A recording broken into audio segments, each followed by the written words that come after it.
Hello दोस्तों, good morning. सैनिक ITI YouTube channel में आप सभी का स्वागत है।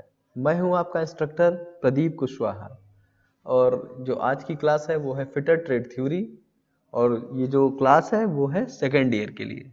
Fitter trade theory second year की ये क्लास है।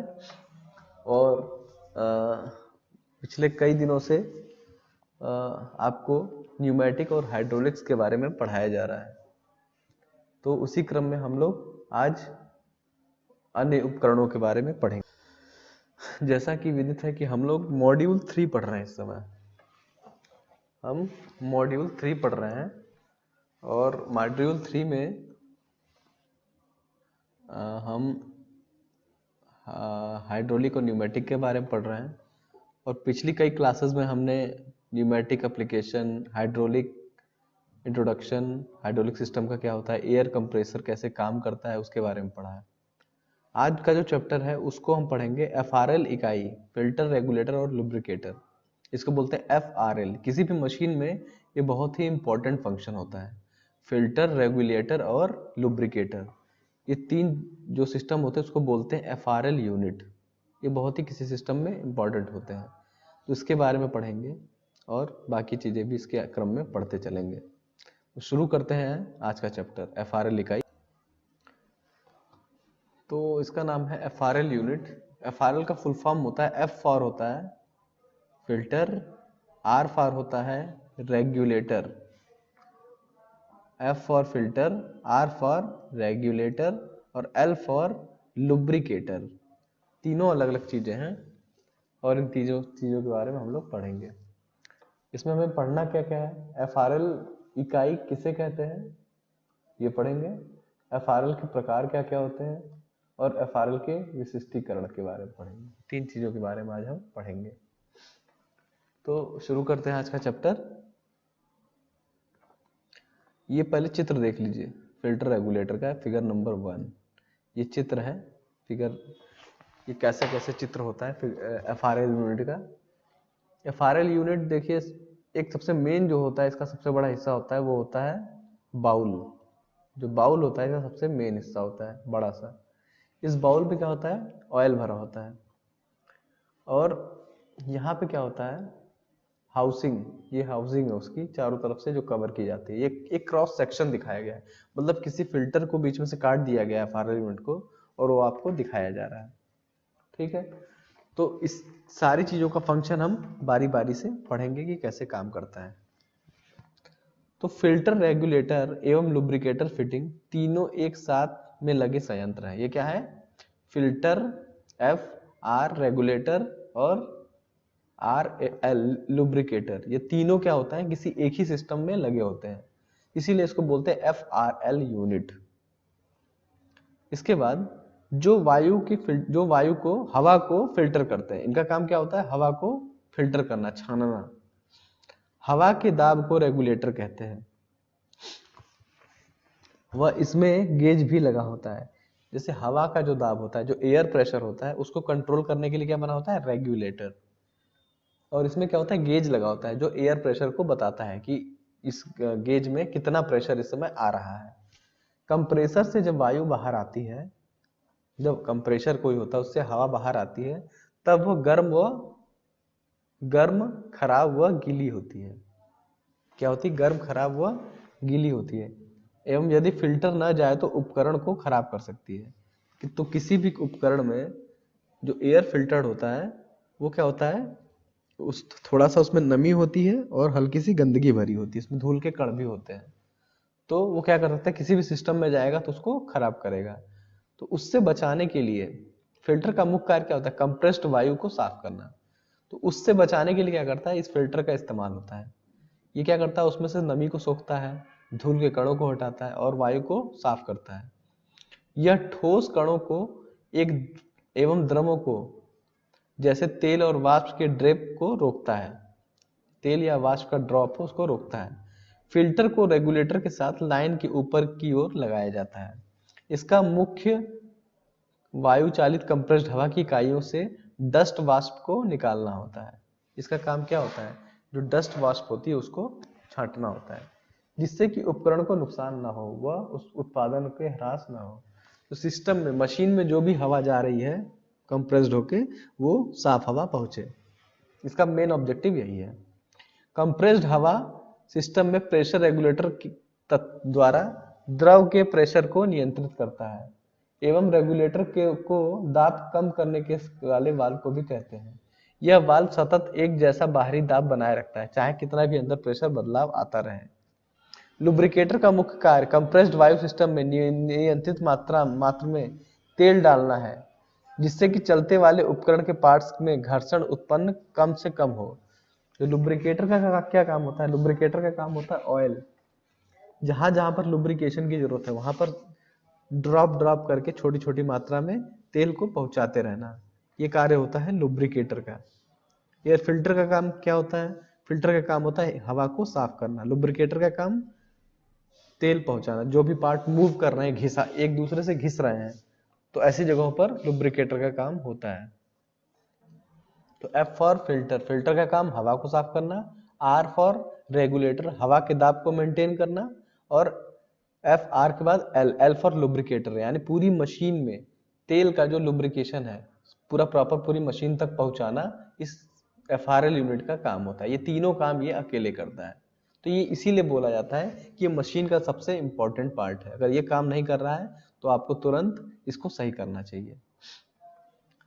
इसके बाद इसके टाइप कितने होते हैं, कितने टाइप्स के होते हैं ये रेगुलेटर, इनके टाइप है वो कितने प्रकार के होते हैं। पहला होता है general purpose regulator, general purpose regulator. दूसरा होता है हाई प्रेशर रेगुलेटर और तीसरा होता है low pressure regulator. General purpose क्या है? इन रेगुलेटरों को सामान्य औद्योगिक उपयोग के लिए बनाया जाता है।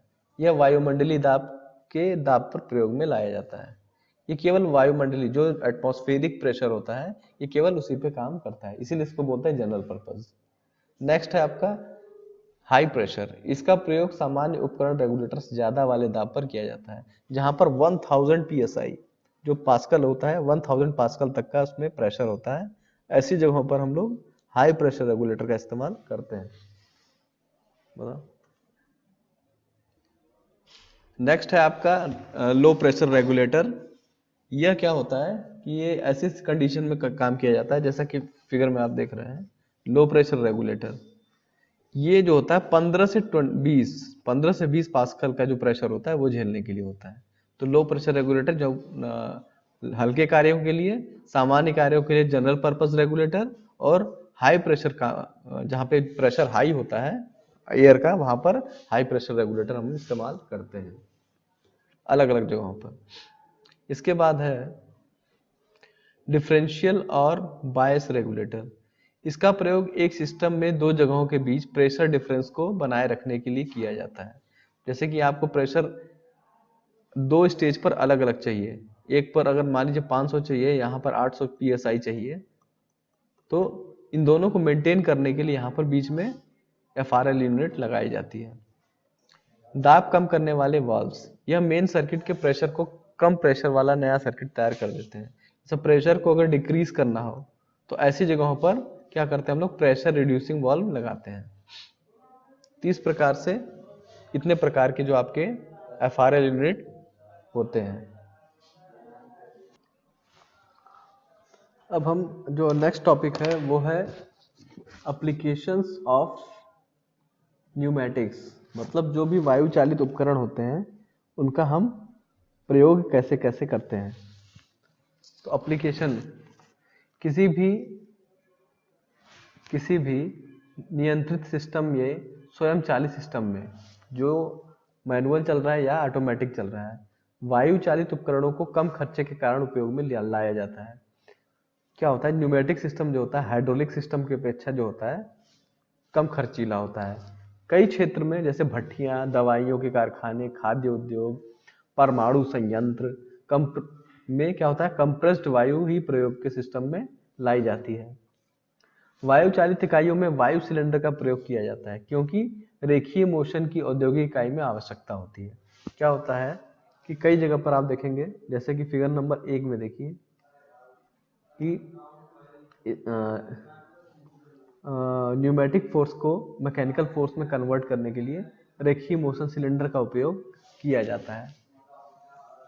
लेकिन घूमने वाली मशीनों के लिए हस्त औजारों के रूप में किया जाता है, जैसे portable drill machine. Drill machine में ड्रिल को घुमाने के लिए क्या होता है, इसका उपयोग किया जाता है।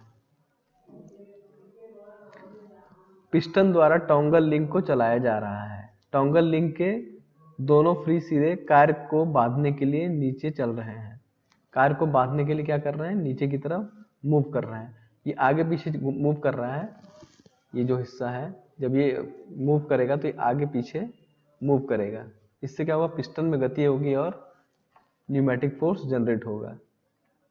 पिस्टन रॉड चलते हुए वाल्व को चलाती है और वाल्व 1 सिलेंडर को आगे बढ़ाता है और वाल्व 3 को ऑपरेट करता है। वाल्व द्वारा सिलेंडर नंबर 3 को ऑपरेट करता है और पिस्टन रॉड की दाईं तरफ चाल तथा पाइवट लिंक की बाईं तरफ चलाया जाता है। इस चाल से भार के बाईं तरफ चलाया जाता है।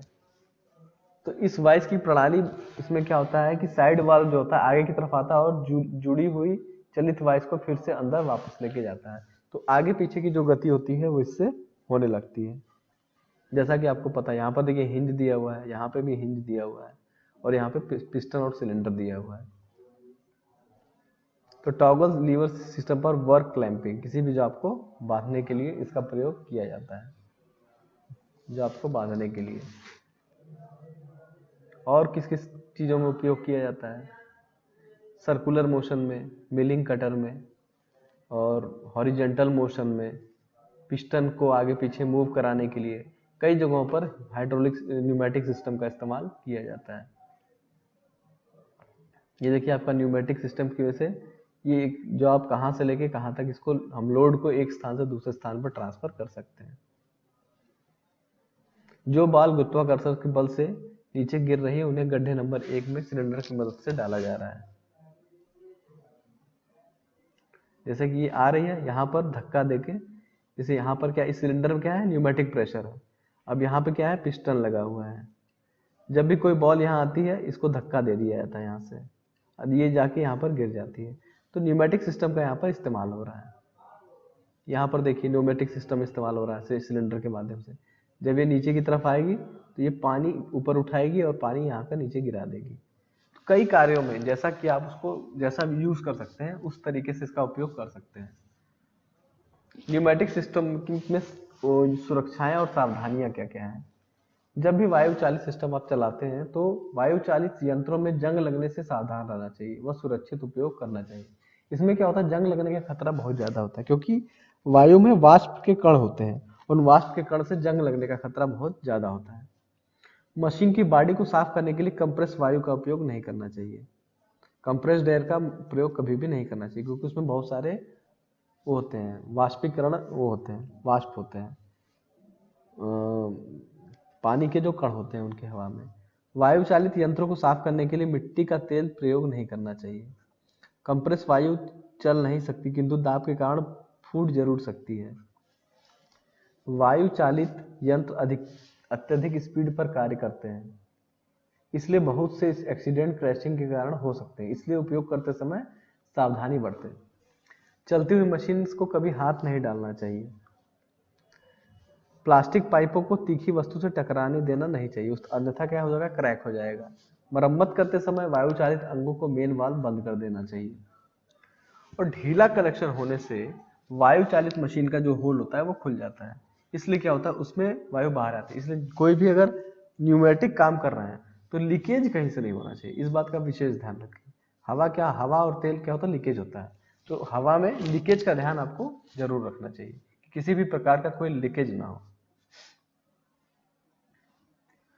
और वायु चालित एक्चुएटर्स, ये छोटे छोटे टॉपिक हैं, इनको कवर करते हैं। एक्चुएटर का काम क्या होता है, गति प्रदान करने वाला यंत्र। एक्चुएटर्स क्या होता है, जो गति प्रदान करे। तो वायु चालित एक्चुएटर ऐसे उपकरण हैं, जो न्यूमेटिक एक्चुएटर्स हैं वो क्या होते हैं उसी के बारे में बताया जा रहा है। वायु चालित एक्चुएटर ऐसे उपकरण हैं जो कंप्रेस्ड वायु के दाब को यांत्रिकी ऊर्जा में बदलते हैं, मतलब वायु ऊर्जा को यांत्रिक ऊर्जा में कन्वर्ट करना, जिससे उपयोगी कार्य किए जा सकते हैं। अन्य शब्दों में कहा जाए तो एक्चुएटर उपकरणों का कार्य स्ट्रोक के अंत में इतना बल आगे की ओर देते हैं जिससे पिस्टन को चलने से विस्थापन हो जाए और दाब वाली वायु कंप्रेस में से रिसीवर में भेजी जाती है। दाब वाली वायु को स्टोरेज टैंक में वायु चालित एक्चुएटर उपकरणों में उपयोग के कार्य के हेतु भेजा जाता है। वायु सिलेंडर एक सरल एवं प्रभावशाली उपकरण है जिसके द्वारा रेखीय बल तथा सीधी रेखा में मोशन और गति तेज गति से संभव हो पाता है। इसमें घर्षण ह्रास बहुत कम होता है। अच्छी स्थिति वाले सिलेंडर 5% से अधिक ह्रास नहीं होने देते। इसके साथ ही एक प्रकार के उपयोग के लिए सिलेंडर उपयुक्त है। इसके साथ ही इसमें तीव्र चाल भी मिलती है। इसके साथ यह सिलेंडरों का प्रयोग वहां भी होता है जहां हाइड्रोलिक सिलेंडर का प्रयोग ना हो। इसके द्वारा 200 डिग्री सेंटीग्रेड से 250 डिग्री सेंटीग्रेड तक कार्य किया जा सकता है।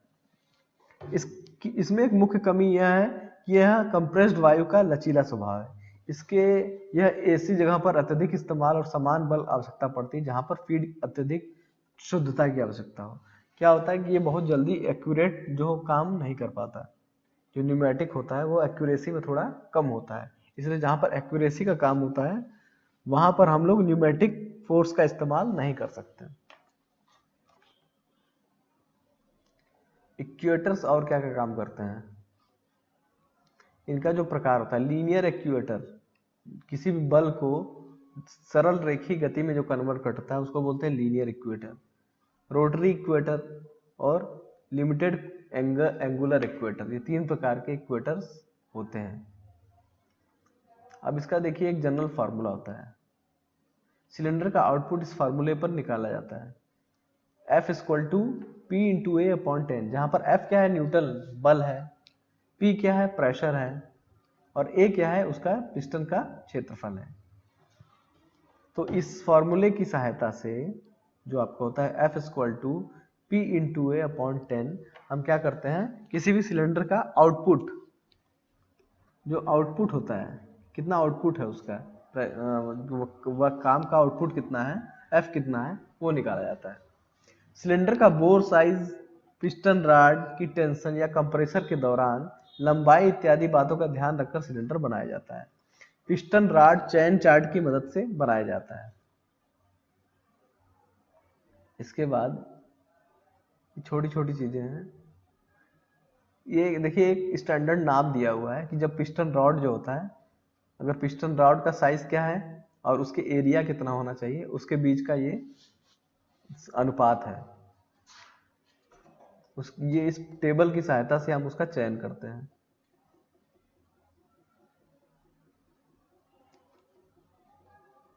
इसके बाद अगला है single acting cylinder and its application. Single acting cylinder क्या होता है? सिंगल एक्टिंग सिलेंडर वो होता है, यह एक ऐसा उपकरण है जो भार को सीधी रेखा में विस्थापित कर देता है। जैसे भार है उसको सीधी रेखा में, इधर या इधर, फिगर नंबर 1 में देखिए, ये क्या करता है? भार को सीधी रेखा में विस्थापित कर दे। यह एक वायुचालित बल एक ही दिशा में लगता है, इसलिए इसे सिंगल एक्टिंग कहते हैं। इसके विपरीत दिशा में गति बाहरी बल जैसे स्प्रिंग या लोड स्वयं के भार से चलती है। इसकी संरचना फिगर नंबर 1 में दिखाई गई है। जैसे हम इधर से फोर्स लगाते हैं, फिर ये स्प्रिंग के द्वारा वापस चले जाती है, फिर फोर्स लगाते हैं, फिर बाहर चली जाती है। तो बल इस तरीके से एक सिंगल एक्टिंग, मतलब एक साइड से ही इस पे भार जो होता है, न्यूमेटिक प्रेशर काम करता है। जैसे यहाँ से देखिए प्रेशर आ रहा है और इस पे कार्य कर रहा है, तो ये पीछे की तरफ जाता है।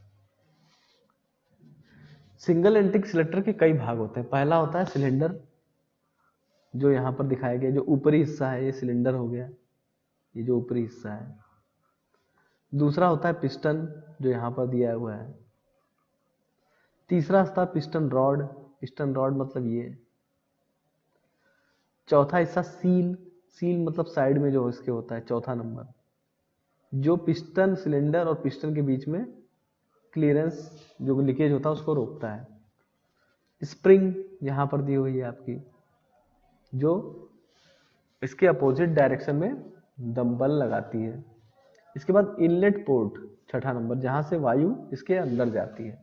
तो ये सारा काम क्या होता है? सिंगल एक्टिंग सिलेंडर इस प्रकार से कार्य करता है। इसमें होता है, जैसे बताया कि जब इनलेट पोर्ट में कंप्रेस्ड वायु भेजी जाती है तो पिस्टन के क्षेत्रफल पर दाब लगता है। जैसे यहाँ पे मैंने बताया दाब, P का दाब लगा रहा है। दाब एवं पिस्टन के क्रॉस सेक्शन क्षेत्रफल से गुणा से फोर्स बल मिलता है, जो स्प्रिंग फोर्स की विपरीत दिशा में लगता है। यदि वायु चालित बल स्प्रिंग फोर्स से ज्यादा होता है तो स्प्रिंग कंप्रेस होकर दब जाती है, वह पिस्टन चलने लगता है। सील द्वारा पिस्टन के आसपास में वायु केज को रोका जाता है। वायु के लगातार बहने के कारण पिस्टन सतत चलता रहता है। पिस्टन पर पिस्टन रॉड की मदद से भार जुड़ा होता है, इसलिए भार भी पिस्टन के साथ चलता रहता है।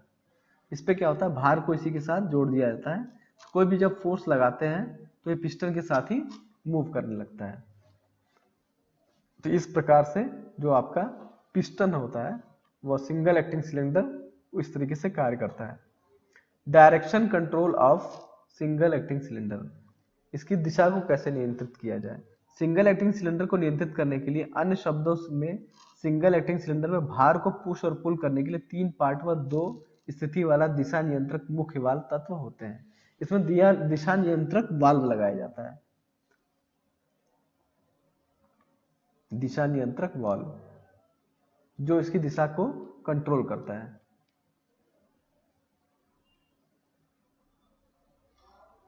जैसे यहां पे दिशा नियंत्रक वाल्व लगाए गए हैं। फिगर नंबर 4 में संरचना बताई गई जिसमें निम्न पार्ट होते हैं। बॉडी वाल्व, वाल्व बॉडी जो 1 नंबर है, जो 1 नंबर है वाल्व की बॉडी है। उसके बाद 2 नंबर में क्या है, स्पूल है। और 3 नंबर में क्या है आपका, स्प्रिंग और बटन है। स्प्रिंग और बटन हो गया। और उसके बाद वायु पाथ, एयर फ्लो पाथ हो गया 4 नंबर, ये है आपका एयर फ्लो पाथ। उसके बाद 5 नंबर पोर्ट्स, PAR, तो P, A और R अलग अलग पोर्ट है जिसमें हवा आती और जाती है। तो इस तरीके से जो आपका सिलेंडर जो होता है इसको डायरेक्शन देता है। किसी भी सिलेंडर को दिशा देने का जो काम होता है वो इस तरीके से होता है। और 3 पार्ट व 2 स्थिति वाले वाल्व की संरचना कुछ इस प्रकार से होती है। अलग अलग वाल्व बने होते हैं, अलग अलग जगह से फोर्स को इसको दिया जाता है। बाकी डबल एक्टिंग सिलेंडर यहाँ पर दिया हुआ है। डबल एक्टिंग सिलेंडर क्या होता है उसको भी बता देते हैं। डबल एक्टिंग सिलेंडर एक एक्चुएटर है जो कंप्रेस्ड वायु का प्रयोग करके भार को पुश और पुल दोनों करता है, मतलब पुश भी करता है और पुल भी करता है। इसमें वायु सप्लाई के लिए 2 पोर्ट्स होते हैं, जैसे यहाँ से भी जाता है और यहाँ से भी जाता है। जब वायु इधर से फोर्स करती है ये इधर की तरफ जाता है, और जब ये इधर की तरफ से फोर्स लगाती है तो ये इधर की तरफ जाता है। तो यही काम होता है इसका दोनों तरफ से, ये दोनों एंगल से काम करता है। देखिए यहाँ पे क्या है कि इस फिगर में यहाँ पिस्टन जो बना हुआ है, ये 2 पिस्टन बने हुए हैं अलग अलग, ठीक है। जब हम इधर से फोर्स लगाएंगे ना, ये पिस्टन इधर की तरफ आएगा, और जब हम इधर से फोर्स लगाएंगे तो यही पिस्टन इधर की तरफ चला जाएगा। तो दोनों डुअल एक्टिंग फोर्स, दोनों साइड से जब फोर्स जब लगता है किसी भी ऑब्जेक्ट पे, पिस्टन पे, तो इसी को हम बोलते हैं डबल साइडिंग एक्टिंग सिलेंडर, जो रेसिप्रोकेटिंग मोशन करता है, पाश्चाग्र गति करता है। जहां पर हमें पाश्चाग्र गति की आवश्यकता होती है, आगे पीछे, तो ऐसी जगहों पर हम लोग क्या करते हैं, इस प्रकार के सिलेंडर का इस्तेमाल करते हैं, डबल एक्टिंग सिलेंडर का। और इसके बाद अगला है न्यूमेटिक वाल्व। न्यूमेटिक वाल्व क्या होता है, वाल्व ऐसे संयंत्र हैं जिसके द्वारा बहाव की दिशा को या दबाव को नियंत्रित कर सकते हैं या खत्म कर सकते हैं। वाल्व क्या होता है, किसी भी बहाव की दिशा को नियंत्रित करना या उसको खत्म करना, बंद कर देना। तो वायु चालित उपकरणों में कार्यों के अनुसार विभाजित किया गया है। एक होता है आपका डायरेक्शनल वाल्व, दूसरा होता है नॉन रिटर्न वाल्व, तीसरा होता है pressure valve, pressure control valve, एक होता है फ्लो कंट्रोल वाल्व। मतलब हमें अलग दाब को कंट्रोल करना है, फ्लो को कंट्रोल करना है। और नॉन रिटर्न वाल्व मतलब किसी कोई चीज जा रही लेकिन वापस ना जाए। और डायरेक्शनल, किसी चीज को डायरेक्शन देना है, दिशा देनी है। तो इसी आधार पे 4 प्रकार के जो आपके वाल्व होते हैं। जैसे आपका डायरेक्शनल कंट्रोल वाल्व क्या होता है, दिशा कंट्रोल वाल्व का प्रयोग निम्न चीजों को नियंत्रित करने के लिए किया जाता है। द्रव की बहने की दिशा, द्रव के बहाव की शुरुआत करने की दिशा तथा इसे बंद करना। इस वाल्व की स्थिति सर्किट में सिलेंडर या एयर मोटर के एकदम पहले रहती है। जो इसका काम होता है, ये एकदम शुरू में इसको लगाया जाता है। जैसे इस फिगर में देखिए, फिगर नंबर 1 में एक सर्किट डायग्राम दिया हुआ है। इसमें देखिए जो डायरेक्शनल वाल्व है एकदम शुरुआत में ही लगा रहता है, सबसे शुरू में, ताकि हमें किस दिशा में भेजना है ये तो हमें पहले ही पता होना चाहिए ना। इसीलिए सबसे शुरुआत में ही डायरेक्शनल वाल्व लगाया जाता है, डायरेक्शन कंट्रोल वाल्व। इसके बाद अगला जो होता है डायरेक्शन कंट्रोल के बाद, अगला है साइड वाल्व। साइड वाल्व क्या है? साइड वाल्व इसलिए है क्योंकि इसमें वाल्व का खोलना और बंद करना स्लाइड करके किया जाता है। इसमें स्लाइड वाल्व इसको बोलते हैं। स्लाइड मतलब इधर से उधर सरका देना, इधर से इधर सरका देना, तो इसलिए इसको बोलते हैं स्लाइड वाल्व। स्लाइड वाल्व मतलब इसको हम सरका कर एक तरफ दूसरी तरफ करें, इसलिए इसको बोलते हैं स्लाइड वाल्व। किसी चीज को खोलने और बंद करने के लिए स्लाइड वाल्व का इस्तेमाल कर सकते हैं। इसके बाद स्लाइड सीट वाल्व क्या होता है? सीट वाल्व को पोपट वाल्व भी कहते हैं। वाल्व की सीलिंग तत्व को उठाकर वाल्व को बंद या चालू किया जाता है। जैसे कि यहाँ पर कोई वाल्व लगा हुआ है और यहाँ पे मैंने सील लगा दी है, तो इस सील को जब हम लोग नीचे की तरफ लाएंगे तो ये एरिया ओपन हो जाएगा।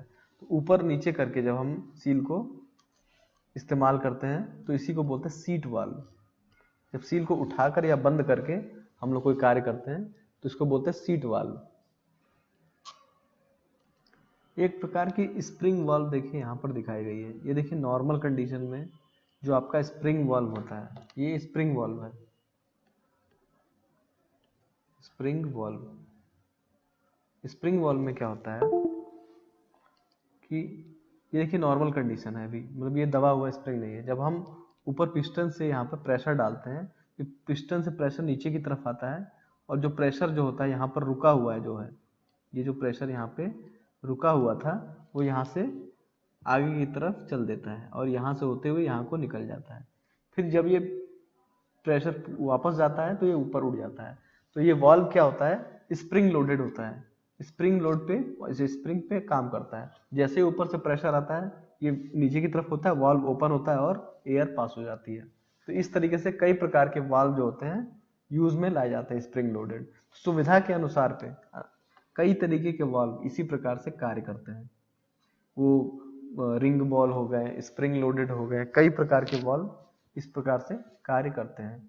कुल मिलाकर जो आपके वाल्व होते हैं वो जो होते हैं, एक होते हैं डायरेक्शनल, एक नॉन रिटर्न, दूसरा प्रेशर कंट्रोल और दूसरा फ्लो कंट्रोल। ये 4 प्रकार के टोटल वाल्व जो होते हैं इस्तेमाल किए जाते हैं। तो इस प्रकार से जो आज की क्लास है इसको हम लोग यहीं पे समाप्त करते हैं। तब तक के लिए गुड बाय।